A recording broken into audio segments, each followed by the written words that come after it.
काला सोना, ये नाम तो सुना ही होगा। आज हम इसी काले सोने यानी कच्चे तेल की कहानी में थोड़ा गहराई से उतरते हैं। देखिए, ये सिर्फ जमीन से निकलने वाला कोई काला लिक्विड नहीं है, बल्कि ये वो अदृश्य शक्ति है जो हमारी पूरी मॉडर्न दुनिया को चला रही है।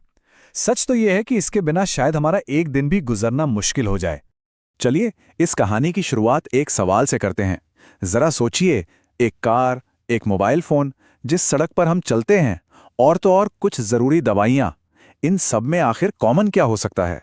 गाड़ी चलाने के लिए ईंधन, हाथ में जो फोन है उसका कवर, सड़कें जिस चीज से बनती हैं, दवाइयां, और यहां तक कि हमारे कपड़े भी। सुनने में ये सब चीजें कितनी अलग अलग लगती हैं ना, लेकिन इन सबको एक ही चीज आपस में जोड़ती है, और वो चीज है कच्चा तेल। जी हां, क्रूड ऑयल। ये वही गाढ़ा काला लिक्विड है जो हमारी मॉडर्न जिंदगी के लगभग हर हिस्से को पावर दे रहा है। हमारी गाड़ियों के फ्यूल से लेकर हमारे हाथ में मौजूद फोन तक, सब कुछ इसी से जुड़ा है। तो ठीक है, ये जरूरी तो है, लेकिन भारत के लिए ये इतना ज्यादा जरूरी क्यों हो जाता है? वजह है ये नंबर 88%। हम अपनी जरूरत का करीब करीब 88% कच्चा तेल इंपोर्ट करते हैं, मतलब दूसरे देशों से खरीदते हैं। अब ये आंकड़ा कितना बड़ा है, इसका मतलब ये है कि दुनिया के किसी भी कोने में तेल की कीमतों में जरा सा भी हेरफेर हुआ तो उसका सीधा असर हमारी जेब पर पड़ता है।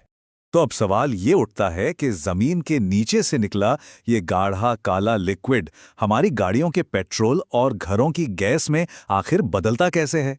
इसका जवाब छिपा है एक रिफाइनरी के अंदर। चलिए इस पूरे ट्रांसफॉर्मेशन को समझते हैं। इसको समझने का एक बहुत ही आसान तरीका है। सोचिए कि रिफाइनरी एक बहुत बड़ी किचन है, एक विशाल फैक्ट्री जैसी किचन, जहां कच्चे तेल को लिटरली पकाया जाता है और फिर उसे अलग अलग हिस्सों में छाना जाता है। और ऐसा क्यों करते हैं?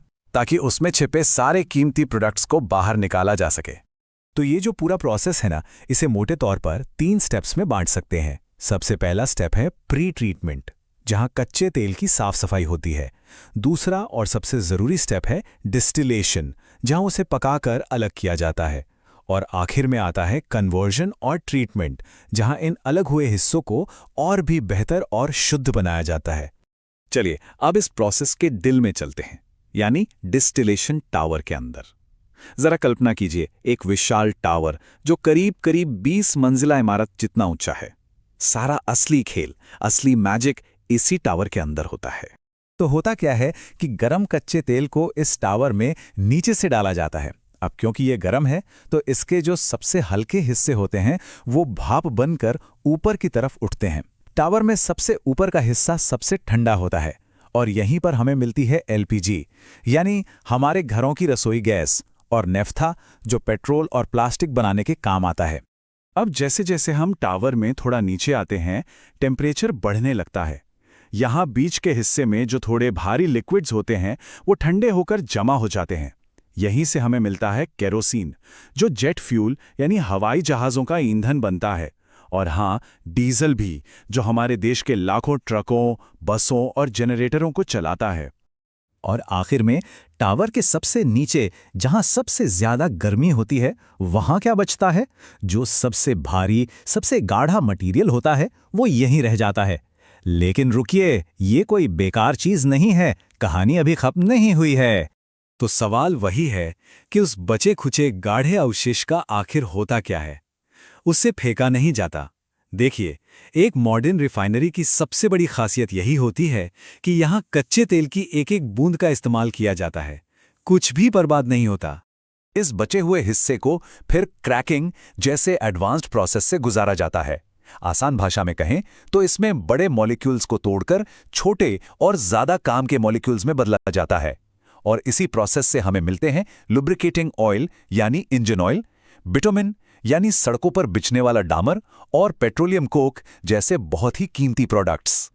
अब ये चार्ट एक बहुत दिलचस्प कहानी बताता है। ये दिखाता है कि एक टिपिकल भारतीय रिफाइनरी से आखिर निकलता क्या क्या है। सबसे पहले इस पर नजर डालिए, डीजल करीब 42%। ये नंबर दिखाता है कि हमारा देश ट्रांसपोर्टेशन यानी ट्रकों, बसों और खेती के लिए डीजल पर कितना ज्यादा निर्भर है। इसके बाद पेट्रोल, केरोसिन और एलपीजी का नंबर आता है। तो ठीक है, हमने ये तो समझ लिया कि कच्चा तेल कैसे हमारे काम की चीजों में बदलता है। पर यह हमारी जिंदगी के लिए कितना जरूरी है, ये समझने के लिए चलिए एक हाइपोथेटिकल सिचुएशन, एक काल्पनिक स्थिति के बारे में सोचते हैं। क्या होगा अगर भारत को बाहर से तेल मिलना सिर्फ 1 महीने के लिए बंद हो जाए? चलिए एक सिनेरियो लेते हैं। मान लीजिए कि स्ट्रेट ऑफ हॉर्मुज, ये वह बेहद जरूरी समुद्री रास्ता है जहां से मिडिल ईस्ट का ज्यादातर तेल पूरी दुनिया तक और हम तक पहुंचता है, वो अचानक किसी भी वजह से ब्लॉक हो जाता है। तो अब असली सवाल यह है कि अगर ये इतना जरूरी रास्ता सिर्फ 30 दिनों के लिए बंद हो जाए तो भारत पर इसका क्या असर पड़ेगा? अच्छा, तो सबसे पहली बात, ऐसा होते ही एकदम से पैनिक करने की जरूरत नहीं होगी, क्योंकि भारत अपने पास स्ट्रेटेजिक और कमर्शियल दोनों तरह के भंडार मिला के करीब 74 दिनों का तेल रिजर्व रखता है। मतलब देश तुरंत ठप नहीं पड़ेगा, हमारे पास कुछ समय होगा। लेकिन जो सबसे पहला और सीधा असर दिखेगा वो हम सबकी जेब पर होगा।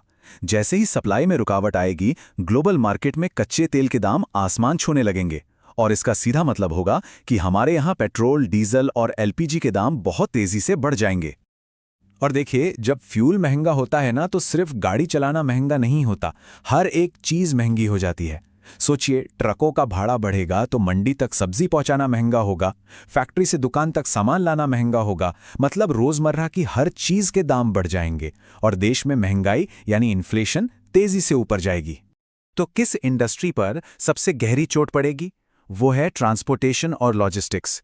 ये हमारी इकोनॉमी की धमनियों की तरह हैं, जो पूरे देश में सामान की आवाजाही को जिंदा रखती हैं। ये सेक्टर सबसे पहले और सबसे बुरी तरह प्रभावित होगा। लेकिन असर सिर्फ ट्रांसपोर्ट तक ही नहीं रुकेगा, इसका एक चेन रिएक्शन होगा। सोच कर देखिए, खेती के लिए ट्रैक्टरों को चलाने के लिए डीजल नहीं, फैक्ट्रियों को प्लास्टिक बनाने के लिए पेट्रोकेमिकल्स नहीं, कंस्ट्रक्शन के लिए सड़कों पर डालने को बिटुमिन नहीं, और एविएशन इंडस्ट्री को हवाई जहाज उड़ाने के लिए जेट फ्यूल नहीं। मतलब पूरी की पूरी अर्थव्यवस्था पर इसका बहुत गहरा और चौतरफा असर पड़ेगा। तो ये तो साफ है कि तेल के बिना 1 महीना भी हमारे लिए एक बहुत बड़ा संकट बन सकता है। लेकिन ये जो काल्पनिक सिचुएशन थी, ये हमें एक और भी बड़े और असली सवाल की तरफ ले जाती है। उस भविष्य का क्या होगा जहां हमें शायद जानबूझकर, मजबूरी में नहीं बल्कि अपनी मर्जी से कम तेल पर निर्भर रहना पड़ेगा? ये एक ऐसा सवाल है जिसका जवाब हम सबको मिलकर ढूंढना होगा।